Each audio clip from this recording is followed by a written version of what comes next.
We're on to Cincinnati. When I woke up this morning, I was feeling pretty dangerous. About the past and about the future. What's up, everybody? Draftvice. We're back. Sorry, Quinn's still MIA. He'll be back next week. Don't worry. Don't get too lonely. Maybe we'll do one special for him. And we're back with Shane McMurdo, our guest host from last time. Wearing the same Oregon jersey. Not because we don't record these at the same time or anything. It's not a problem. I'm a gross person. Hey, listen, I'm still wearing the same blue shirt too. So yeah, we're back and we're talking about the AFC North, my division, and we're gonna start out with the rival of the Cleveland Browns, the Pittsburgh Steelers. Rival. Anyway, so the Pittsburgh Steelers traded up in the first round to grab linebacker Devin Bush of Michigan. It was an interesting decision. Trade up with the Broncos and got themselves I guess, their quarterback of their defense. How do you feel about that? Bush is very good, very athletic, a good linebacker. I don't know about 10th, but He was going top 10. He was going top 12. you think so? A lot of teams liked him. He was going high in this draft. The second he blew up the combine, the second people looked back at his tape, there were people who said they liked him better than Devin White, who went 5. So I don't know if I agree with the positional value of taking a linebacker very high, Well, but they kind of need it. yeah, too. some teams need it, especially the Pittsburgh Steelers definitely needed it, and they value the linebacker position. Ryan Shazier was a major part of that defense before he went down with his injury. So I think it wasn't a bad move. I'm not always going to be a fan of trading up in the first round. Not unless you're getting like A quarterback. home run or just an absolute. Well, and I do think Devin Bush is a solid pickup. I think he's going to be a solid player in their defense. He's going to play all 3 downs. He's athletic. He's fast. He's good in coverage. And dresses well, I guess, if that's what you want to call it. yeah, solid against the run. It does have a little bit of a problem of kind of getting a little bit in the weeds and trying to chase down a play. So I don't even know if he's going to be making that many impact plays as far as against the run. Not going to get a lot of tackles for loss. But it's still a solid player to pick up. And again, a trade up, I think that's a lot. I think they didn't spend much. They spent a second rounder and a third next year to go ahead and grab him. No, that was his biggest hit, like you said, is like he was often out of position a lot. Yeah. To get the play, to make the play, because he's so. There's 2 ways you can look at that, right? There's one, it's the guy gets out of position a lot. The other one is this guy's super competitive. He wants to make a play. Yes. He wants to, the getting out of position, that's very coachable, especially with Tomlin. But the competitiveness, they can keep that. Yes. Keep that, especially on that team. And it's something they really need right now, man. They lost, they need, a leader on that side of the ball. TJ Watt is there. He's very talented, right? They've got talent on that side of the ball, and I think they're kind of understanding too that this team, for the next few years, they might have to lean defensively. Yes. Right, because they're losing a lot of offensive talent, not just Antonio Brown and Le'Veon Bell. Ben Roethlisberger, not that much in front of him, realistically speaking, and Mason Rudolph may or may not be the answer, and if he is the answer, I don't think he's going to be so good that he can carry the team the way Roethlisberger did. So they're starting to lean towards the defensive side, and Devin Bush could very much be the guy that can be, the epicenter of that. Yes. So I don't hate it. I'm with you. I don't agree with trading up all the time because you never know how much you're exactly giving up. It's a big risk, but at the same time, I think the dude is a very good player. Wouldn't take him over Devin White, but that doesn't mean he can't be very good. Yeah.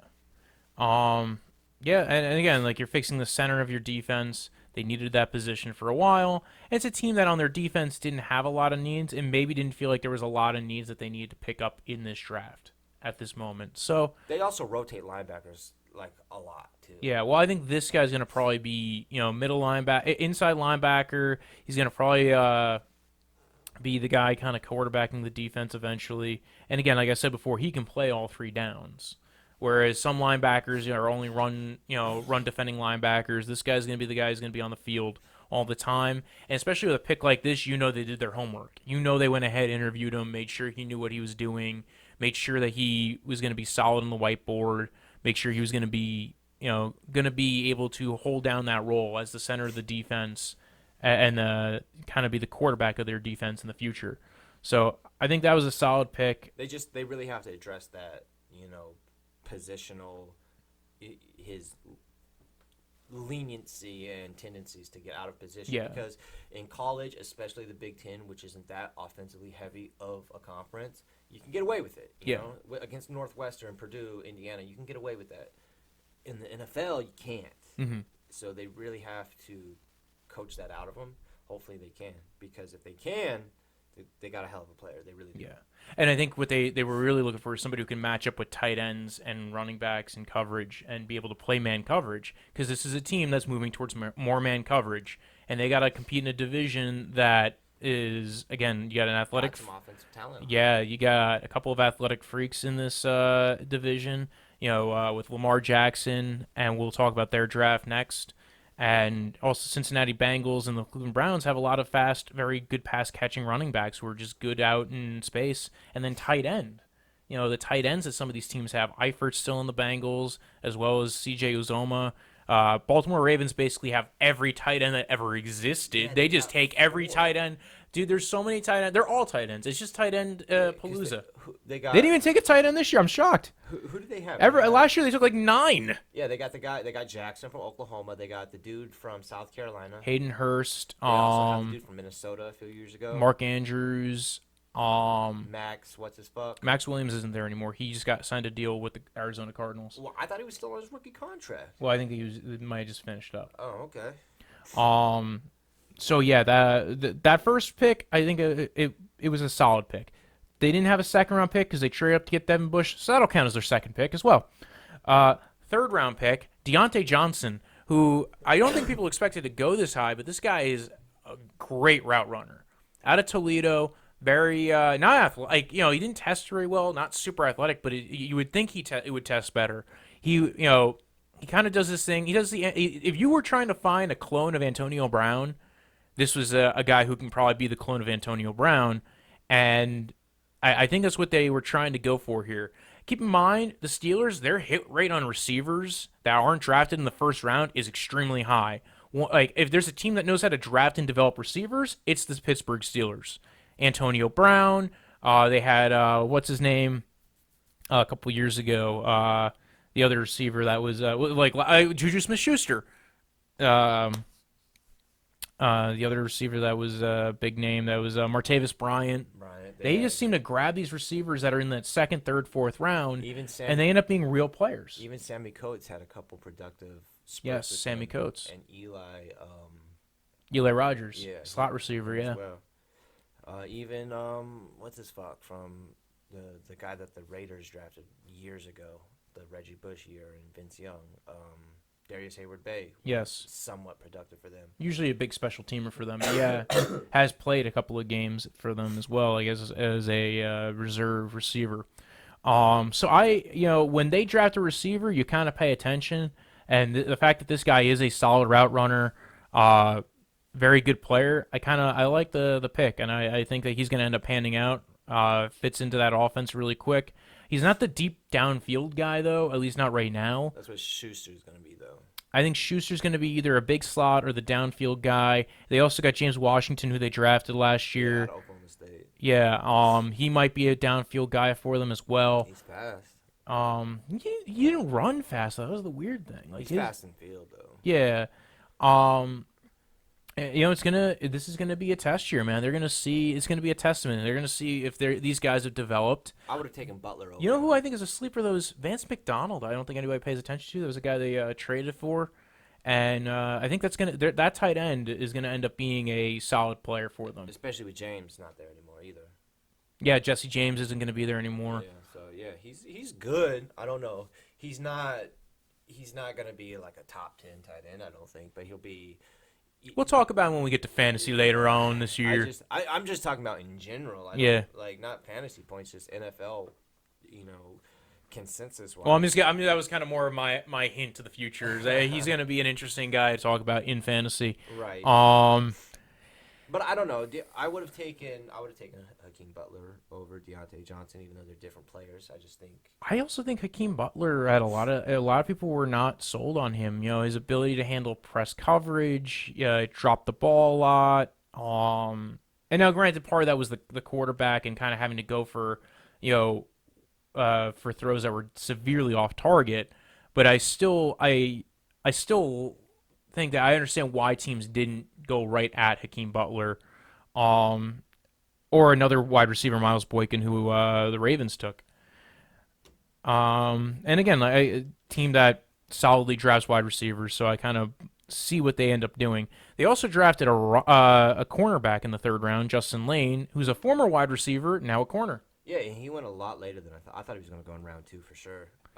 Yeah, has decent ball skills, has a good eye for route concepts. Loses focus though, but that's once again it's a very coachable thing. Yeah, here's the thing: if you know anything about the Pittsburgh Steelers, not the best at developing corners. Ask Artie Burns. Yeah. Ask pretty much every corner who's not been a vet that goes there. Yeah. So I thought the good pick if you went to a different team. Which is ironic because Tomlin was a defensive backs coach. He doesn't have time to sit there and coach the actual defensive backs. Come on, he's a head coach. No, but I like the Justin Layne pick if you went to any other team. So I like him at 83. That was probably their most solid pick in the top 3 rounds. I like all 3 of their day 1 and day 2 picks. What do you think about Snell though? Because he's not He comps very similar to Connor, to James Conner. Right. Very power back, solid hands. Not gonna he's not Jordan Howard where it's like, oh, I threw it to your hands and it went into the other guy's hands. All right. Here's the thing: unless they change all of a sudden with the Steelers, how they've always been is if you're the number 1 running back, you're getting like 90% of the touches. Yeah. Right. It was when Le'Veon Bell was there, it was him. When he went down or if he was suspended, it was Connor. No. Well, before that was D'Angelo Williams. Yes. Williams, and then when he just refused to play, then it was Connor. They don't really rotate running backs like the rest of the NFL does. It's very like if you're the running back, you're on the field. But they didn't always do that. That's the weird thing. Before Le'Veon Bell became Super Saiyan Le'Veon Bell, like when they drafted him and it was his first year, and going into his second year when he became a Super Saiyan, they had LeGarrette Blount, who they signed to a deal. And they were playing him about 50-50 initially, and then they realized, oh wait, Le'Veon Bell, he hit the gym, he lost some weight, became a better pass catcher, better route runner. Oh, he's just good. That was also before Antonio Brown blew up. That was back when they just had that super team. Yeah. So once it became because they became a very balanced team. Yeah. But it was like you can keep a running back on the field that often when the pass is a threat 100% of the time. Yeah. They were kind of able to get away with it now that they have a younger wide receiver core and an extremely old quarterback. Maybe they will start to rotate Snell in, especially because Connor is he got injured last year too. Yeah. Well, and then they had to play Jalen Samuels at running back, who although played pretty well, was better at catching the ball than he was actually at running. Was kind of more of a Humpty Dumpty runner. So I think that's why they got Snell. They needed a backup for Connor. And he was a top 8 running back in the draft too. So yeah, I think this is going to be. I liked Connor. I think I liked how Connor developed. So I'm not worried too much about his actual play. I don't think he's going to lose out to Snell. No, he's not going to lose out. But what I'm predicting though is that because the receiving core is younger. Yeah. And you think they're going to lean more on the run game here? Not necessarily lean more on it, mm-hmm. but I think it's going to be more dispersed than it used to be. Gotcha. Juju, man, he's gonna have to use his Juju bees. Oh, man. He's gonna be the dad now. Anyway, so they also drafted Zach Gentry. I think that's kind of more of a tight end too kind of player. He's a blocking tight end. Yeah. And in the 5th round, kind of what you want. You want to get a guy who you have a solid idea what he's going to be. They no longer have Mike Munchak, though, who I think was a big role in Jesse James's development as a tight end, and as well as getting to because Mike Munchak was the O-line coach. Part of having Mike Munchak in that O-line with you is you get to develop with a lot of good blocking. Sutton Smith was a guy who people were talking about as a solid edge rusher coming in this year. I think he's going to end up moving to be a backup linebacker at some point. Off the ball guy, kind of like what they did with Joe Schobert in Cleveland. He's going to be a situational guy at first, maybe for his first 2-3 years. He just never really developed into the edge rusher people thought he was going to be. And again, I think he's going to end up playing like inside linebacker. I think he's not going to play edge on that team. I think he's going to be playing a lot of special teams at first. Yeah. Yeah. So he's a when you're looking for a round 6 pick, though, you're not looking for a day 1 starter. You know? No, you're looking for you're throwing darts. You're trying to get your shot. Same with Isaiah Buggs, D lineman out of Alabama, and he's going to be more of a rotational depth guy. So, I think it was a solid draft. Nothing spectacular. I wasn't blown away by any of the picks. How do you feel about it? One last thought. Don't hate it. Don't love it. It's a very. If I had to give it a grade, it'd be a C plus maybe. Like, your parents aren't going to be happy about it on your report card, but at least he didn't fail. Yeah, I think it was like a league average draft. Next team, Baltimore Ravens, and in the first round they got wide receiver Marquise Brown out of Oklahoma. That guy's got speed, but he's coming off of Liz Frank. Which is an injury that you can't come back from. Yeah. Oh no, I'm not worried about him coming back from the injury, but there is the question of how quick he's coming back. Because you saw it you see, especially with a lot of receivers and tight ends, sometimes A, you get re-injured, B, it takes some time to build back off of that, to feel confident in that foot. So I don't know how severe the injury was. So I would be a little bit more worried about drafting a wide receiver in the first round, especially a team that has not developed wide receivers. Like, we're talking about Pittsburgh being good with drafting wide receivers and not being good at drafting defensive backs. This is the reverse end for the Baltimore Ravens. They seem to suck at developing wide receivers. They just draft first round ones and they throw them out the garbage land. Pick up old ones in free agency That end up being pretty good. So sustainable. Yeah. But like with the Liz Frank injury though, it's more detrimental to a running back than it is a receiver. It's not going to affect his speed that much, but it could affect the route running and making a solid cut. Yeah, it affects cuts significantly. Yeah. Right. I have I'd be less worried with a guy who's just going straight down the line. Now, granted, you're probably thinking like Marquise Brown. That's what he's doing. Right. Marquise Brown was actually good in the intermediate areas of the field when he was at Oklahoma.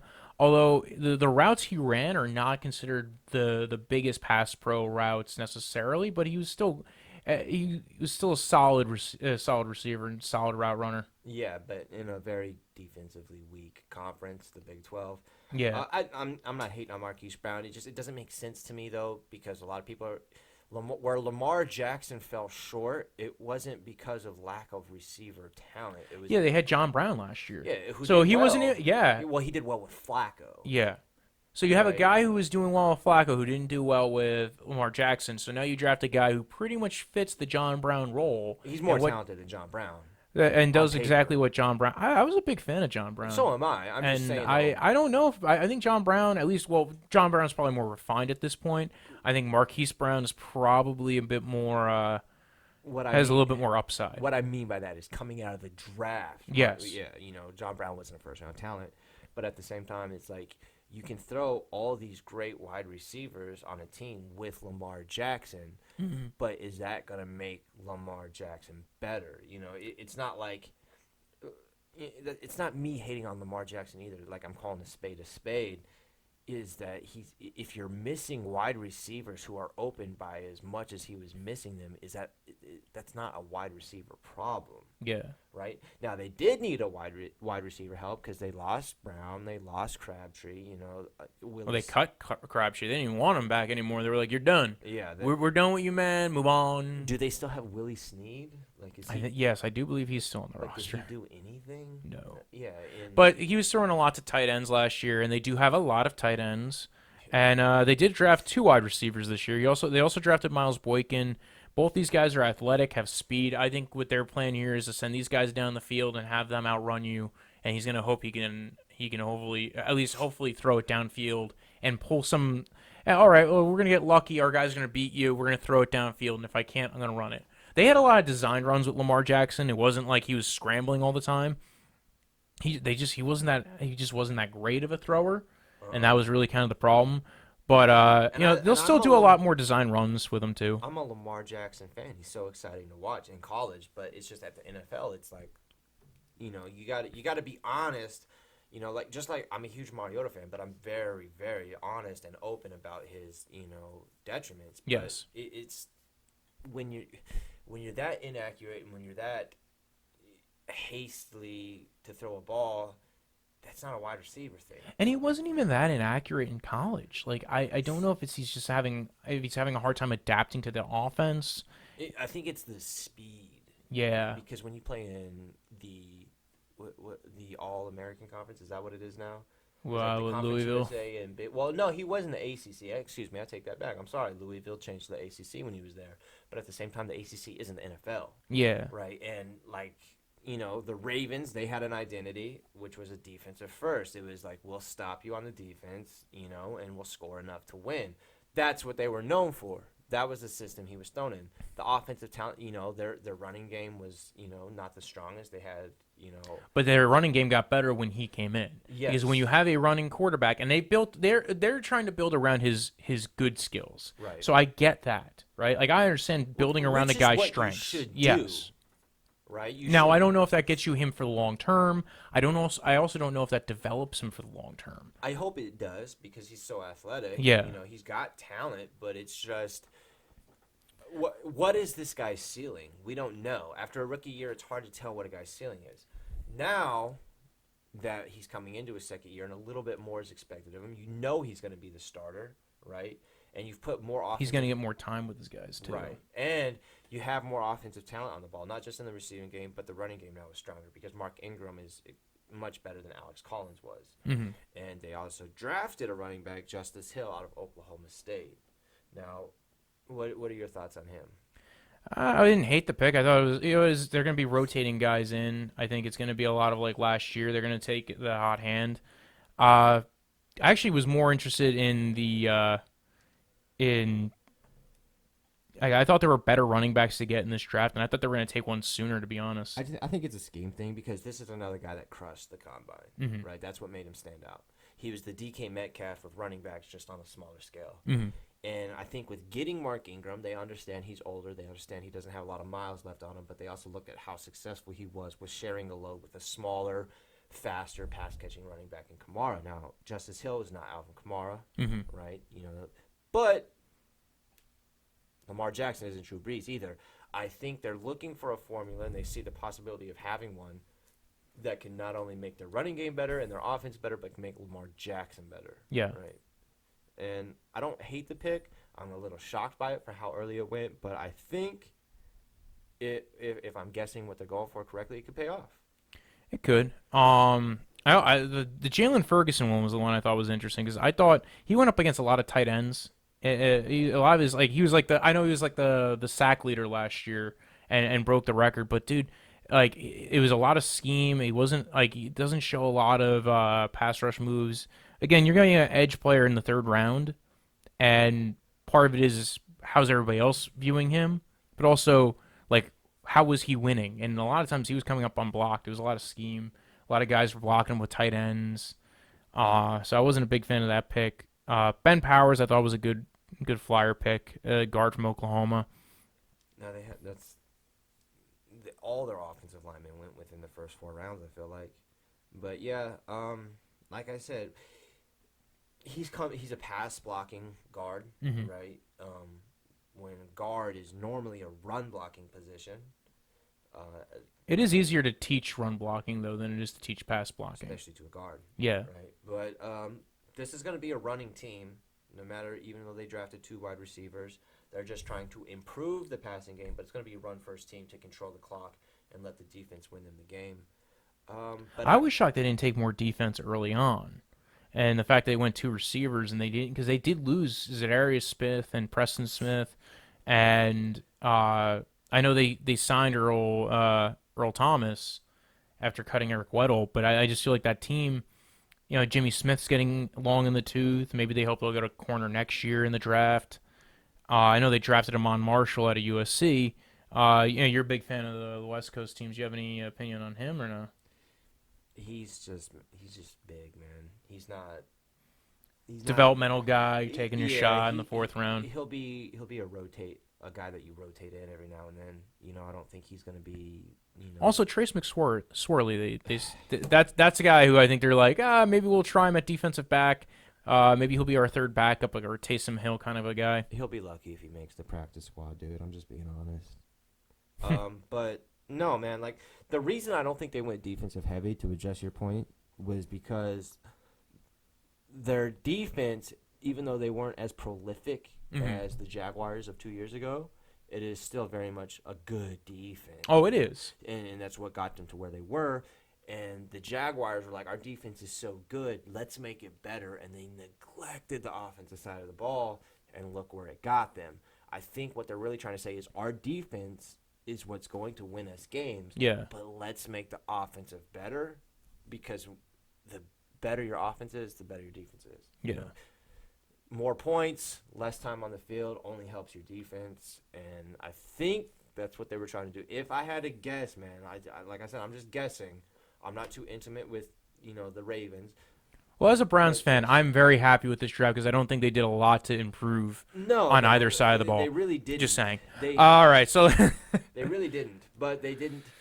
I'm doing the Anthony Quinn thing. But they didn't make a lot of picks either. Where like last episode with the Lions, where it was like, "What are you doing?" Like you understand what they're doing. Yeah, they have an idea. They have an identity. They know what they're going for. You know what they want to do here. Whereas, and actually, I even feel with the Detroit Lions, they at least had an identity. There's some teams. Actually, the Vikings, I thought, was the team that after the guard pick with Drew Samia, a lot of their picks were kind of all over the place in the later rounds. I don't really have much other on the Baltimore Ravens at this point. I think it was I had a mixed feelings on that draft. Let's go right to the Bengals. Unless you have another opinion on that, I don't know. No, they shot par, man. They didn't fail. It was an average. Yeah. It was an average draft. Cincinnati Bengals had my favorite offensive tackle in this draft with the Jonah Williams pick 11. Dude has been starting since his freshman year at Alabama. Played right tackle, played left tackle, can play guard. A lot of people were thinking he would be like a Zach Martin, play guard for his whole career. I hope it sounds like they're playing him at right tackle or left tackle. I don't care either way. Play him at tackle. Dude's going to be a solid starter at tackle. Tackle. This is a guy who remind me of Mike McGlinchey, like guys who you saw him in one game where he had a bad game and everybody went, "Oh, he can't play in the NFL anymore," and now this other guy is going to be considered better. And I think the reality is Jonah Williams was the best tackle. He had the longevity. He's been playing tackle for 3 years.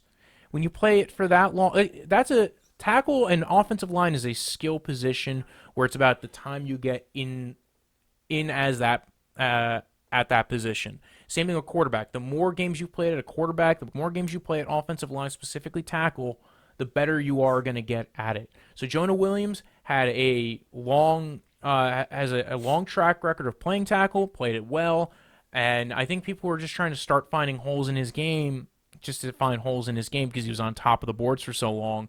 Again, like last year with Mike McGlinchey, everybody was talking about him falling. These guys both went top 12. I think they were the best offensive linemen in the draft at their positions, especially for tackle. Do you have any opinion on that pick? Or no, he checks all the boxes, man. Size, athleticism, fundamentals, intelligence, but not only that, but he played at a high level. Yes. Right? He played on big stage. Yes. Very often, and performed at them. To be fair, the big question everybody has with him, though, is the game where they played against Clemson where Cleveland Farrell's just beating the fuck out of him and beating him and getting to the quarterback. And I understand the worries with that. He does have an issue sometimes with length and getting outreach, and it's more about his positioning, but he's still the best tackle in this draft by a long shot. And the Bengals surprised me because the Bengals, they're called the Bungles for a reason. Yeah, and you usually bungle the pick. Right. And I thought this was a solid pickup. Yeah, I knew they needed offensive line most, but I really thought they were going to take Haskins here since the Giants didn't take him. And they did no work on him. No, they didn't. I think they went into this year going, listen, we got to build up around whatever. If we're going to take a guy, we'll take a guy next year. We got to build up. We got to see what we have in Andy Dalton, see if he fits in our new coach, Zach Taylor's system. And I like what they did here. Zach Taylor came from the Rams. He saw what the benefit of having Andrew Whitworth was to the Rams and building up the O-line. Keep in mind, the part of the Rams' success was the O-line. Right. Part of it was they signed Whitworth in free agency. They was it Saffold, one of the guards. Saffold, yeah. They got Saffold was there for 6 years, but he developed. The other one, then I guess it was one of the other players they got in free agency. All their guys developed. They got better. They found guys in free agency. Whitworth was a big reason for that, and I think he saw that, so he came in and said, "Listen, we got Cordy Glenn. We need somebody on the other side to bookend him." And also, Cordy Glenn gets injured.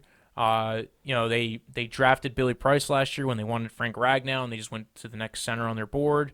So they now are, I think they have like 3 or 4 solid guys on that offensive line. They couldn't go into the year with Bobby Hart at right tackle again. Now he's just a reserve piece, or they might just release him or trade They him. have Jake Fisher there as well. No, he's actually he's not there anymore. He completed his contract. Now he's going to be a tight end for the Bills. That is so odd. Yes, him and Oboihi are both not on the Bengals anymore. I think those players just didn't develop the way they wanted them to.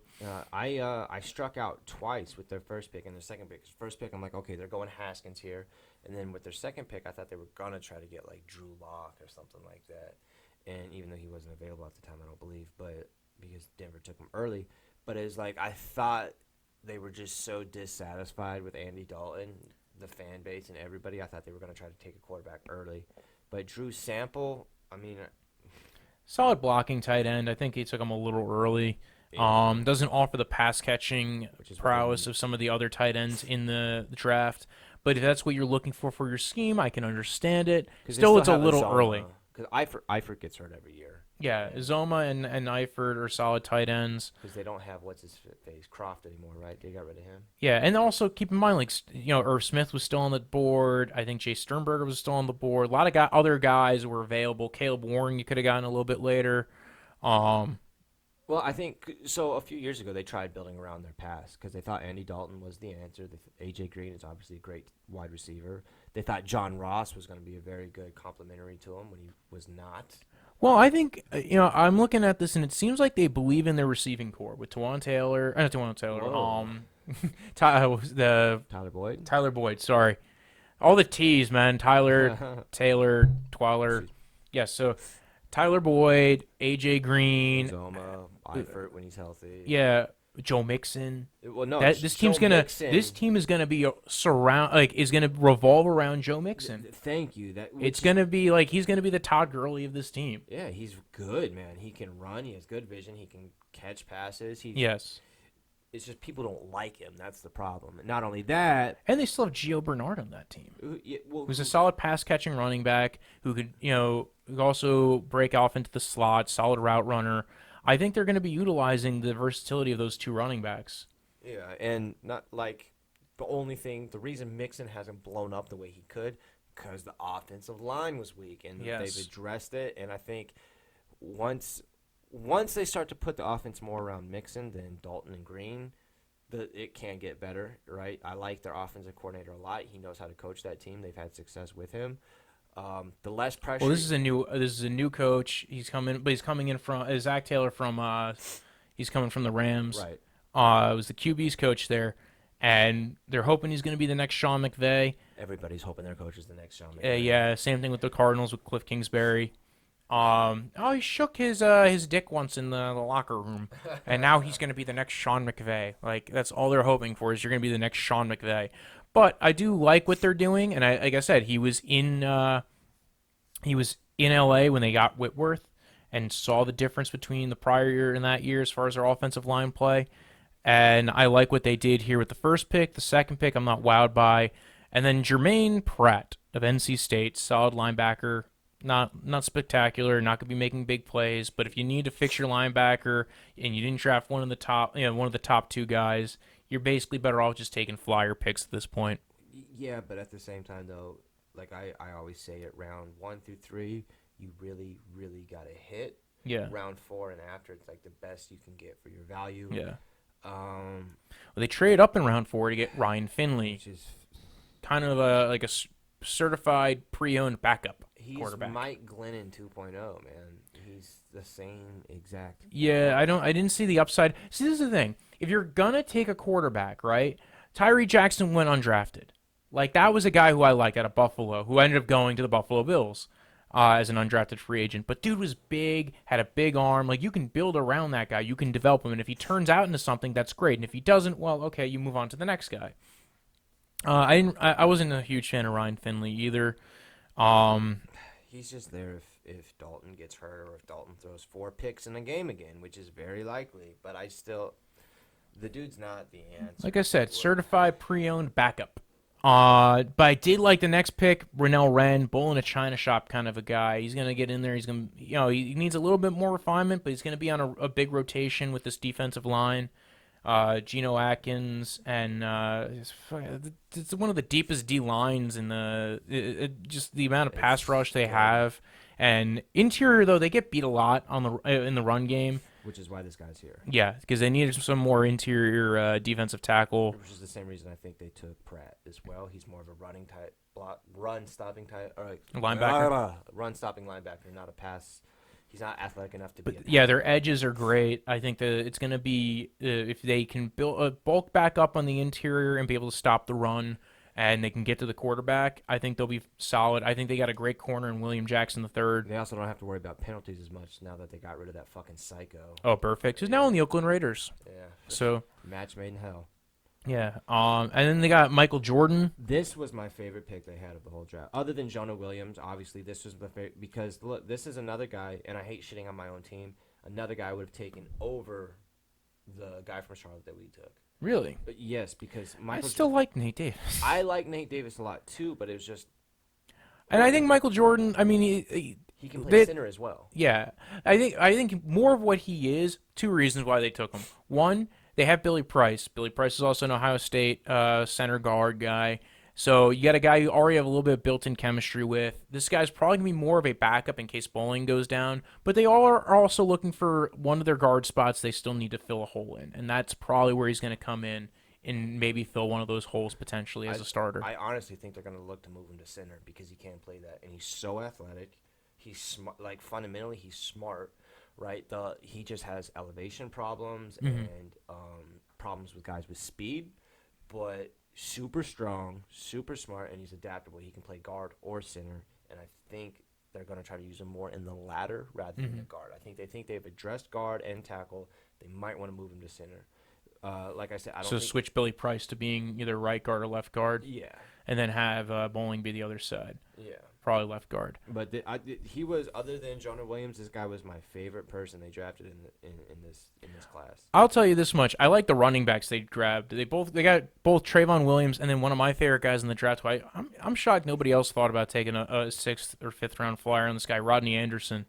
Rodney Anderson, had he not had all the injury issues and concerns, would probably be like a top 3 round pick. I don't understand it though. Why he went this far? Like why nobody took a shot on him? Not a solid pass blocker, so you're gonna have issues getting on the field sometimes. But great runner, great pass catcher. You can develop him into a solid player. We've already talked about the 2 running backs they already have, and then they draft another 2. What are their expectations of these guys? Sometimes you just want to see what they can do and see if they're probably going to get rid of Gio Bernard eventually. Yeah. He's already he's on a second contract. You might be able to trade him for something solid. His second ACL. True. You still need a backup to Joe Mixon, especially if your game is built around your running back and a lot of play action, like they're going to probably do in a lot of outside zone. Having another running back who can pass catch and run outside zone and be athletic and maybe get some big blow up plays is very good. So I think they're trying to see if they can maybe fill out their running back roster again. And when you're on day 3, if you can get another guy who can be a solid backup, who can end up being a really solid starter, and you don't have to worry about paying the other guys on the roster, solid spot to take, especially because this is usually running back, still usually the position where you can get a solid starter in day 3. Like I said, it's not a bad pick. Just I'm trying to make sense of it all, because if they took him and Trayvon Williams, I'm trying to understand their expectations of these guys. I think part of it's going to be they might get rid of Gio Bernard. They might trade him. They might try to find a value for him. Well, he's old. He's small. The skill set he brings to the table is just a poor man's version of Mixon. Yeah. Quite honestly. And not as good down the middle as Mixon. No, well, yeah, he's so small, and he's had ACL injuries, things. But like soft hands, and he gives you a reliable player who can play, slot receiver, who's a solid running back, and he's quick, man. He's a quick running back. Yeah. Great vision. I'm never gonna shit on Gio Bernard. No, neither am I. You got to be honest with the situation. Yeah. That's another. I think these 3 teams, I didn't hate their picks. If I was a fan of their team, I wouldn't hate the picks, and I wouldn't be in love with everything they did.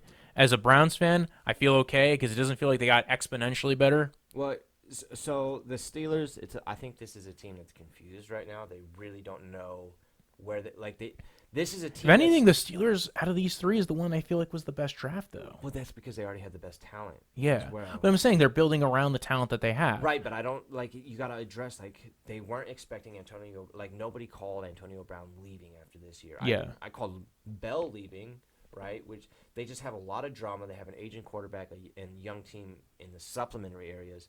I think they were trying to build what they had, and you don't know what that is. The Ravens, same thing, try to build what they had, make the weaker side just a little bit better. If they did, and then the Bengals, they're in a rebuild mode. They got a new coaching staff, right, and an old team. Fix up that O-line, build up around Dalton and Mixon, and then if they feel like Dalton's not the guy, next year go up and get their guy. Because next year they have potentially 3 or 4 quarterbacks in the first that are going to potentially be first-round quality guys coming out. So, as a Browns fan, kind of okay because it didn't seem like anybody got exponentially better. There's none of these 3 drafts I feel like I'm worried about. Everybody. And as a Browns fan, let's break into the Cleveland Browns draft because I got a lot to say about these motherfuckers. And no first-round pick because that's our boy Odell Beckham Jr. And if Quinn was here, he'd be like, "Oh, you're such a fanboy. You're such a fanboy." No, okay, Quinn, don't worry about it. No first-round pick, but the best draft out of the whole conference. Dude, Greedy Williams, man. Love it. Man corner, press man guy. He had 6 interceptions his first year. It's just he don't play a lot more. He played a lot more man coverage, was taking out the main guy. There was the reason why he fell, questions about his tackling, a lot more about what he felt was about the interviews and the off-field kind of stuff. Like, they just didn't feel like he was committed. But nothing, like, majorly off-field. I think he's going to the Cleveland Browns. He's going to be playing with other LSU guys, with Odell, and he's going to have to cover Odell and Jarvis. He's going to have to compete. And Callaway, who he played against in college. Yeah, so, like, again, you're going to a team. And also, my only worry with this pick, he's going to the Cleveland Browns.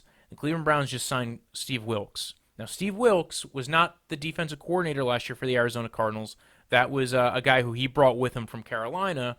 Wilks runs a lot of, but Wilks was the defensive coordinator for Carolina when they had Norman, when they drafted Norman. Yeah, he also developed. And he helped. Yes, you're right. He developed him as well as Beanie Benwickery before he shit the bed. Right, so he left in Benwickery. So I think that's telling you something. Yeah. Also, he instituted a lot more blitzing when he was in Carolina. They blitzed at I think it was like 51% rate when he was in Carolina. They blitzed a little bit less when they were in Arizona. I've been looking at it because I've been worried because you know what, I do know that Wilks runs a lot more zone because Carolina runs a lot more zone. But I feel a little bit more at ease because he does. He did run Patrick Peterson in man coverage, but maybe it was just their worries about the other side of the field. In zone coverage, I mean. So, Patrick Peterson, not a zone corner. But you feel like guys can adapt. And again, he wasn't the only guy running that defense last year. He was the head coach, and he could probably tell you what to do. But if the guy who's making the game plan says we're going to do zone coverage, and that's what we've been constantly doing, hopefully you learn. But he did leave his guys on islands when he was in Carolina. And now you got 2 man corners in Denzel Ward and Greedy Williams. And I bring up the issue of the blitz because that's a team that last year under Greg Williams blitzed a lot too. Right. Look, though, but you guys still have the same defensive backs coach and Coach Williams. Yes. And this is a guy that Denzel Ward, when that pick happened, when you guys took him 4th last year, I'm like, what? You're going to leave a guy like Bradley Chubb on the board when you could have him with Garrett? Mm-hmm. Denzel Ward I love Denzel Ward. He shut my mouth, man. He is so good. You also got the guys you picked up from Green Bay. I don't know if he's still on the team. The dude that gave Homeboy the ball. Jackson. Demarius Randall. Yeah, very good. And they've been playing him at free safety, and he's played better at free safety. Right. He's going into a good system where it's talented already. Yeah. Morgan Burnett is there. Yes. Right, He's going to be playing the strong safety / nickel backer role. Yes. But he's going to be a team leader. Yes. He's going to be a locker room presence. He's going to be able to bring because they traded away Jabril Peppers. And Jabril Peppers, not for nothing, was a good player. Now I think we got value out of it with getting Odell Beckham. And then picking these guys. And then still ended up getting Greedy Williams. And now here's the other part. So we're going to talk about 3 more players they drafted. Sion Takitaki from BYU, Sheldon Redwine from Miami, and Mac Wilson from Alabama. And all 3 of these guys, very solid blitzers. All 3 of them, solid blitzers. And value for what Yes. you got them. So Sion Takitaki, solid blitzer, really good against the run. Actually has a good feel for coverage, too. I was not hating this pick at all. I was worried. I saw it, and I'm like, this is... Every once in a while, Dorsey has a pick where you're like, who the fuck is this guy? And this was one of those moments. I heard of him before, but I wasn't I wasn't sitting there going like, oh, I hope they take Sion Takitaki. I wasn't sitting there being like, Taki. You guys have Collins still, right? No, we cut him. Okay, so you don't have Jamie Collins, but you have him. You have Joe Schober, who's going to be the middle linebacker or the quarterback of the defense, and we played better when Schober was on the field. Homeboy showed out last year. Yes, too. he's showed out the last 2 years, made it to the Pro Bowl, and just a solid player. We also have Christian Kirksey at our other linebacker position, solid linebacker as well. We gave him an extension a couple of years ago, and he's coming. I think this is actually the linebackers they take here are potential replacements for Collins and Kirksey. And I think they're going to extend Schobert after cutting Kirksey next year. You also have Sheldon Richardson, which was a great free agent signing. I was really happy with that. You also have Olivier Vernon. And we also have Larry Ogunjobi. Okay, so I like our D-line, man. Our D-line is sick. Back to Vernon, though. This is the hit. Oh, he didn't produce in New York. Okay, but he produced in Miami. He produced in New York his first year. Okay, And he was still actually pass rush productivity wise was the 7th. Like when he was on the field when he wasn't injured last year, had high pass rush productivity. But they're saying he missed the mark because of what he did in Miami. Okay, let's take it back to Miami. You know why he was the guy in Miami? Because the focus was Wake. Yes. When he went to New York, he became the focus. He became the number 1 guy. Yeah. So they were able to focus on him more. He is not a number 1 pass rusher. That's not a knock on him. That's not at all. He's a very good number 2 pass rusher. Because He was still good, and exactly. yeah. But he's going to be better. And he was better in New York when he had Jason Pierre-Paul there. Exactly, because he was not the main focus. Yes. Or he couldn't just be the main focus. Well, you couldn't just completely block him out. Like you can scheme against one guy. Right. And how the Browns fixed against scheme against Garrett last year was they blitzed. So you had to pick your poison. Plus they had Ogunjobi, who's still on the team, who's still going to be playing D tackle there. And Ogunjobi developed into a great D tackle, and now you have him sitting next to Sheldon Richardson, who can also blitz, who can also get to the running quarterback and running back. So can Myles Garrett. Yeah. So can Olivier Vernon. It's really now. You have 4 guys who can beat one-on-one. Right. And this guy can all have solid pass rush moves. So Sion Takitaki, he can sneak through the cracks because they're going to be so focused. And they also have Jannard Avery, another linebacker who they drafted last year, who that's what his role was last year, was a blitz backer, was a pass rush specialist, and he played really well too and played out. But it's also going to open up the corner blitz. It's also going to open up the safety blitz. The thing is, though, this is what you're going to have to pick, though. If you are going to pass and you know the team is blitzing, what are you going to do? You're going to throw your running back out to catch a pass, because then who's going to block these guys? Right? Yeah. And you got good open field tacklers there. That it was a knock on Grady Williams, but it's just like I foresee this defense being phenomenal. Man. Oh yeah, phenomenal. And now the guys who were your starters last year, who were Trayvon Coley, who was playing D tackle last year, is now backup on the team. You get to see what Carl Davis really is, a guy who you got off of waivers from the Ravens. I know they trade away Emmanuel Ogbah to get a safety out of Kansas City. That was a nice little swap. So now they're going to get, they're trying to fix the center of that defense. This is what they did. They made some strengths, right? D-line, strength, right? Corner, strength. And then they used picks and some trades to get some shots at safety and linebacker, positions of lower value, but that when they play well are great. So again, they got Sion Takitaki, then they got Sheldon Redwine. Again, very good coverage guy, can play both in the box and in free safety. This is a guy who I think they're hoping he develops to replace Demarius Randall, and if he doesn't, well, then they'll go ahead and re-sign Demarius Randall. I think he's there to replace Morgan Burnett. That's the other thing is they also have to. Morgan Burnett is a stopgap, as well as the guy who they traded Emmanuel Ogbah for. I can't remember off the top of my head. The two safeties they have are only on 1-year deals. Right. Well, Morgan Burnett's on a 2-year deal, but it's really a He's so old, 2-year though. deal, 1-year option, 30s safety. Other safety that they traded for is on a 1-year is on the last year of his rookie deal. So you're hoping that these guys kind of all pan out, and then Sheldrick Redwine. Now you don't have to really worry about starting them. Also, all 3 of these guys good special teamers. Yeah. Well, I don't know if they'll be used there. I think, well, I'm not saying Greedy. I'm saying Seon Takitaki, Sheldrick Redwine, and Mac Wilson, Yeah. Well, all Mac good special Wilson, teamers. Mac Wilson's going to be used at special teams right now. Yes. Because the linebacker depth is kind of thicker than it has been. But this guy, other than Grady, was my favorite pick of your guys' whole draft. I honestly thought this was a round 2 pick. Oh, Mac Wilson? And he kept falling and falling. I'm like, what, is he an off-the-field problem, in the locker room issue? What's going on? I think some teams were, he had a couple of interview issues. Some teams have told him that he was considered just a certified backup. I think he has some mental processing issues sometimes. He's had a couple of games where he seems to not be in the right place at the right time. Again, he might be able to develop that a little bit better. Still a solid linebacker, good in zone coverage, right? Not great. He wasn't great against the run, but he was great in zone coverage. Kind of the opposite of Seon Takitaki, where Seon Takitaki was really good against the run, decent in zone coverage. Also, Mac Wilson was a much better blitzer than Seon. So you got 2 guys who fit on different ends of the spectrum as far as linebackers go. Like, I'm not saying he's going to be like a James Harrison, but he could very well be like a Larry Foote. He's going to be that guy that you know his name because he's there for years, and he's solid. He's not going to be all-pro. He might not even be a Pro Bowler, but he's going to be solid, and he's not going to be a weakness. I think their plan is to stick him at, like, when they saw him fall and they got him, I think his eventual role is going to be weak side linebacker. Right. I think Seon Takitaki is going to end up being the strong side linebacker, or it depends on between Seon and I was saying before Jannard Avery, which of those guys work out better at Sam linebacker. And I think with Jannard Avery, he might just develop more into the pass rusher role that he's been on that team. But they got the to get a player like Mac Wilson at 155.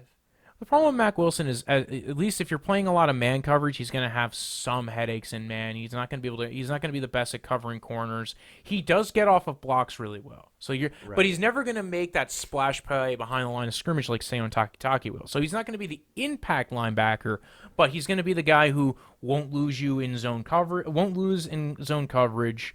Has actually a very good understanding of route concepts. We'll probably get a couple of interceptions because he had quite a few interceptions, including against in the bowl game, one of the bowl games this year. Right, but like we're breaking down the Cleveland Browns last. Look at all these other teams, other than maybe Pittsburgh. What offense do you have to run man against?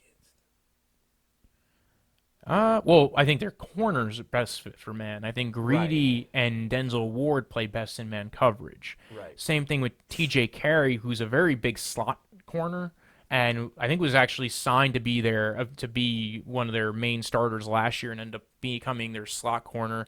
They also have Terrence Mitchell, who was formerly of the Kansas City Chiefs. I think what? The Oregon Ducks. And the Oregon Ducks. And he's developed into a solid guy and ended up getting a lot of forced fumbles last year. He was a solid player on that defense, and they have depth on the defense. He also got you the game-winning interception for your first win in like 2 years. There you go. Yeah, that's the Oregon product, boy. Got them hitter piece, son.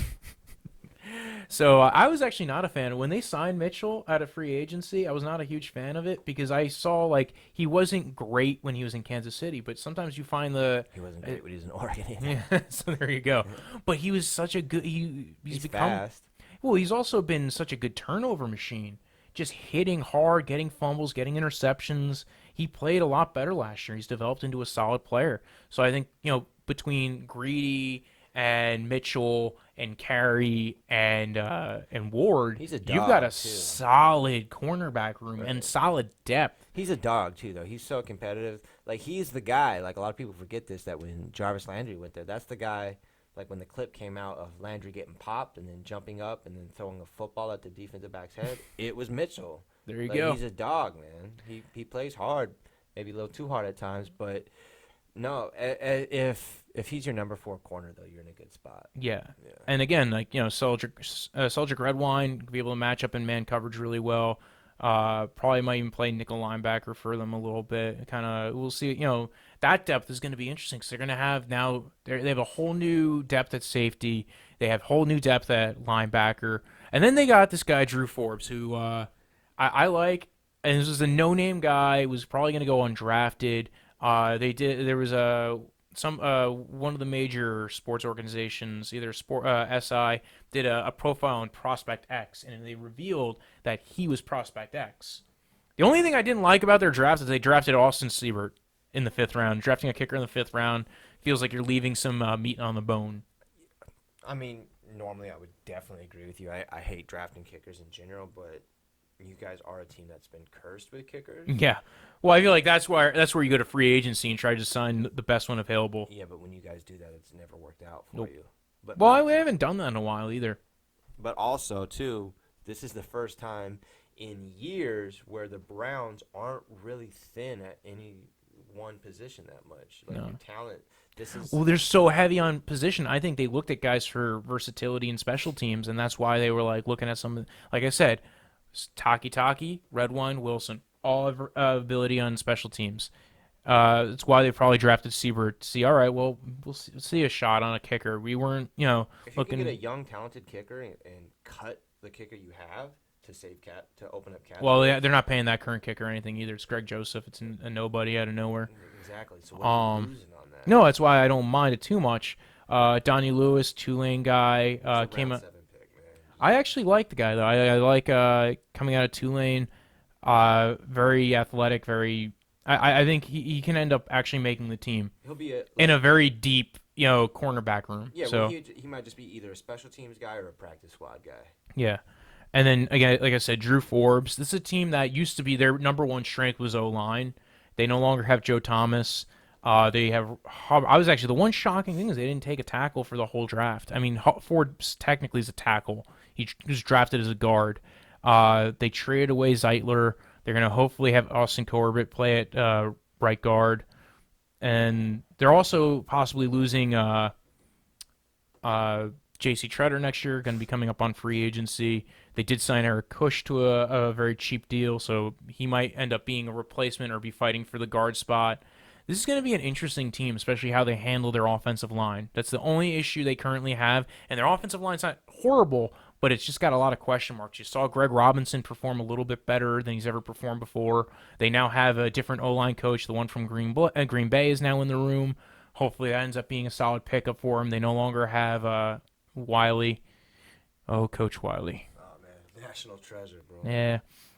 But yeah, no, I was happy with this draft when I looked at the end list. When you look at this draft, you go, "Wow, it's a lot better than I thought it was going to be." Took multiple picks on linebacker, which actually is probably the biggest position of need outside of offensive line. And you, on paper, hit. Yeah. Especially for the value you got him at, and then you had no first round draft pick, but still. Odell Beckham Jr. Ooh, dude, that's going to be an interesting one. I can't wait to see this team play this year, man. I mean, I hope they suck week 1, but... I mean, it takes time for teams to get in the zone, but I don't know, man. Baker Mayfield, I'm not counting him out ever. I remember watching him in that Rose Bowl. I hope he just throws like 17 interceptions week 1, though. Nah. Nope. None. Nope. Every other game, I hope he does Super well, Bowl. But week 1, just fucking shit the bed. But yeah, so that was the AFC North. We've rounded out our whole draft process. Unfortunately, Quinn was not here to be a part of the last bit, but you want to pitch your plug again? Yeah, big sports fan. Once again, not just football. Huge into MMA and boxing. I love talking about that. I'm also a local comic, just like Walter and Quinn, who's not allowed within 500 foot of a school, which is why I couldn't be here today. But you can follow me on Instagram at _Shane, SHANE_MCM. I'm posting clips of our comedy all the time. And, yeah, fuck the Colts, fuck the Texans, fuck the Jaguars. Totally wrong draft, but okay. No, I say that every show. We could be talking about fucking... boxing. We're talking about boxing. And fuck the Colts, fuck the Texans, fuck the Jaguars. Yeah, this guy's got a good jab. Anyway, Deshaun Watson, fucking faggot. Walter, thanks for watching Draftvice. We'll have some more episodes out for you soon. Summer's going to probably be a little light. Like, follow, subscribe. If you're listening to on iTunes, rate, review. Say that you love Shane. Say you love Quinn. Say you love Quinn's voice. And we'll have more videos out for you guys very soon. And again, you can follow the podcast at Draftvice on Twitter, and you can follow me on Snapchat, Twitter, Instagram, wherever you can follow people, at Brojo Deathpunch. It's BROJO. Death is in the end of life. Punch, like when we get Quinn back, it'll be a punch to our system that he'll be back, and we love him. Anyway, have a good week, everybody. We're on to Cincinnati. When I woke up this morning, I was feeling pretty dangerous. About the past and about the future.